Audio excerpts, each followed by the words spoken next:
Okay, welcome back to the channel, everybody. We're going to take a little look at what's in my bag, and there's a few new additions to talk about which I think are pretty exciting, and hopefully maybe give you guys a little bit of an idea of maybe what sort of gap in and clubs you might want to put in your bag going forward. But let's take a look. Okay, so we're going to start off right in the juicy end of the bag with the driver. So this has recently just gone into my bag, done lots of testing. Obviously the club reviews going out early this year, and I really enjoyed hitting this, and it's the Callaway Rogue ST. It's the Max LS, so it's the low spin version. Really like the setup of this. It's 9 degree, just set literally at 9 degree, and I've got this in a Tensai AV series, which is the white, 75 gram in an X Flex.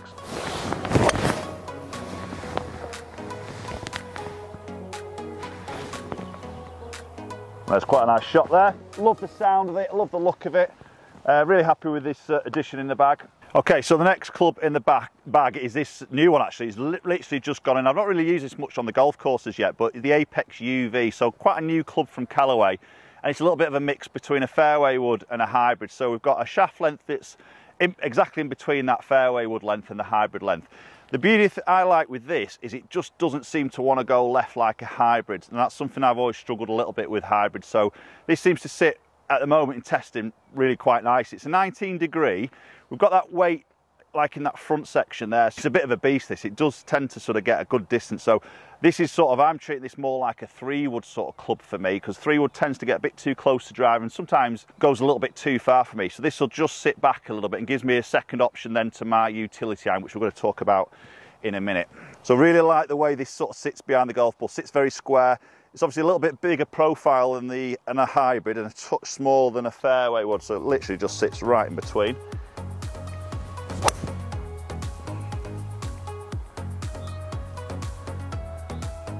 I'll take that one all day long.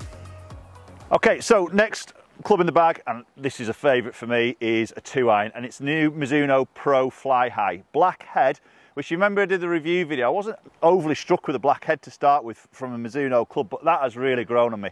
Very sleek, wide sole, hollow construction in the head. It's a real sort of like low ball flight, and this is a perfect hole, 17th at Keswick. Back into the wind, I want to get this flight. It's quite a tight hole, trees right and left. Into the wind, I want to get this ball flight really low, get it penetrating. This is exactly what I use this club for.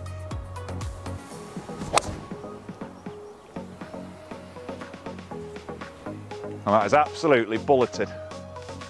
Find it really forgiving with that hollow construction. The shaft I've got in this is actually the Hazardous Smoke RDX, so it's a graphite shaft but really quite a firm.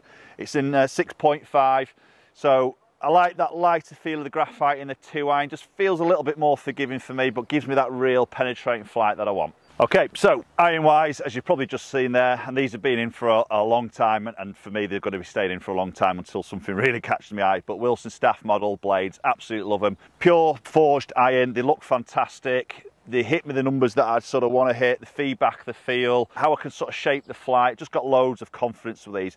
Yes, they are a blade, and sometimes you think, oh, a blade's not a most forgiving club. There's obviously the CB model, which you might go to, which is a little bit of a cavity, bit more forgiveness. But to be honest, I find these relatively forgiving. Now, I switch in the 3-iron out depending on what course I'm playing at. So I might take the 2-iron out of the bag, put the 3-iron in, so I mix that up at the moment. So obviously at the moment I've got 15 clubs in there, but obviously I can only use 14. Spec wise on these are 1/2 inch longer. I play with a KBS Tour 105, so a little bit of a lighter shaft, which I like. I tend to feel the head a little bit more, weight in the head, touch more.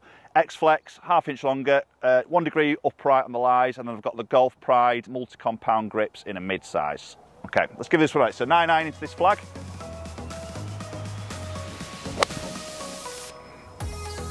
Just the feel off the club face, the feedback for me, it's just, they feel absolutely fantastic. So as I say, I don't think these will be coming out of the bag for a long time. Okay, so moving into the wedges, and I've got the Vokey SM9s. Now, I did have a little phase where I put the Ping Glide 4s in it, which I really enjoyed, but I did go back to the SM9s. I had the SM8s, loved those, and these felt superb. The numbers again in testing were really good with these. So I carry a 50, a 54, and a 58 degree. So they gap nicely with my Wilson in terms of the wedge. So my wedge is at 46, go to that 50, 54, 58, like that sort of gapping. Now, grind-wise, I've got a full grind on the 50, which is quite a square sole. Probably more of those fuller shots with the 50 degree. So don't want too much sort of, you know, less bounce on there. So quite a fullish sole for those full shots. Moving into my 54, I go 12 bounce in a D grind, so a little bit of chamfering off that back edge toe section. So if I want to sort of open that up a little bit, I can do that without presenting too much sort of bounce, but enough bounce there for my bunker shots. And then moving into my 58 is a 10-degree bounce. So some like to go really low on the bounce there. I like to still have a little bit of bounce there, which obviously helps a little bit on those slight mishits that sometimes we get. S grind on that particular one, again, just that little bit of trail relief on the sole. But satin finish, again, similar spec to what we've got in the actual irons themselves. But I think just the look behind the golf ball, the way it sits, as I say, as I start moving the head around in terms of opening it up, that leading edge in front of the hosel just flows really nicely, which I'm sort of a little bit picky with my wedges. But the feel off the face, you know, I think are really, really nice.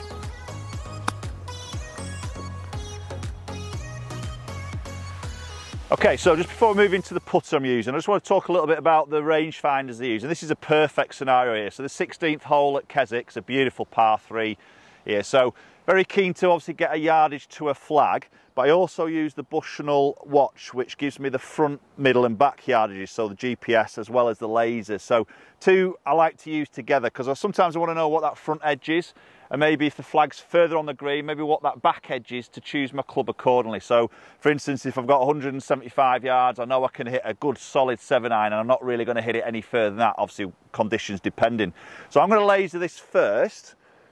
So this is the Tour V5 with the slope on it, and I've got the slope turned on. So it's 162 to the flag, but it's slightly downhill, so that's playing 154.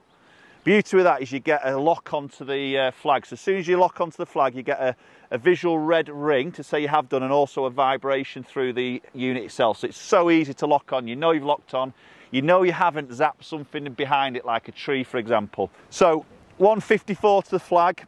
Looking at my watch, 149 to that front edge, 174 to the back edge. So I'm going to go 8-iron. A little bit of a wind off the left, tree on the left here, so I need to just sort of try and avoid that as best I can, but this should be a good club for it.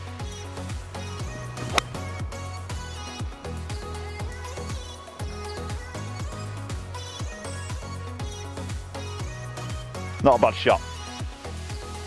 Right, okay, so there we go. Perfect example of getting that right yardage. I think that slope feature's fantastic there on the laser. And obviously you're not allowed to use that in tournament play, only in a casual game. So talk a little bit about the putter now, as we've got this nice attempt at getting a birdie. I use the SICK and it's the Flow C.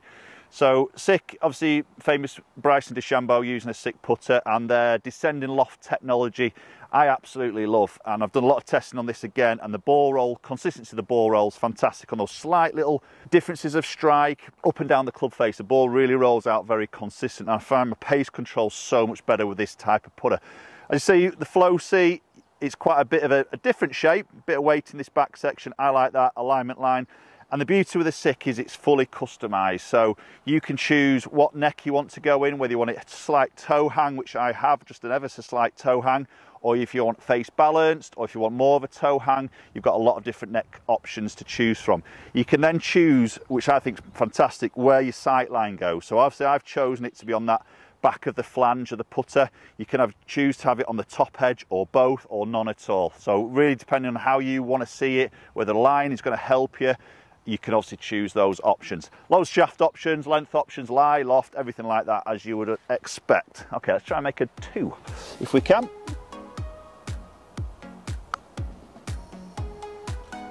Oh, just run out of steam a little bit. Easy 3 though. So as mentioned just before, the longer putts, I feel where this SICK putter's really made an advantage for me, because I always tended to struggle to really get the ball up to the hole, and pace control was always a bit of an issue. I just feel like the weight of this, the balance of it, the forgiveness, and then that roll off that DLT and that descending loft technology.